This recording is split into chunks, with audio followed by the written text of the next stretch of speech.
Ex-Christian shared his reason why he leaves Christianity. Watch this. Tony, why are you not a Christian?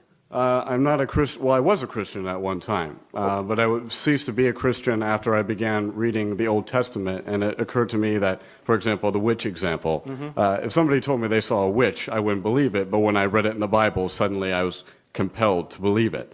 And so if Christianity were true, would you become a Christian? Well, yes, of course I would. Okay, so let's suppose that the Bible has errors in it, and the witch of Endor didn't happen, but Jesus rose from the dead. Would you be a Christian? No, I wouldn't, because the only way I know about the resurrection of Jesus is through the Bible. Well, no, not necessarily true. There wouldn't even be a New Testament if Jesus hadn't risen from the dead, and there wouldn't even be a church unless the resurrection occurred. You can't bring yourself to believe everything in the Old Testament. You can be a Christian and think some things in the Old Testament didn't happen. You can still be a Christian and do that. I think when you're doing that, you're disagreeing with Jesus, which is never wise. But you can do that. Yes.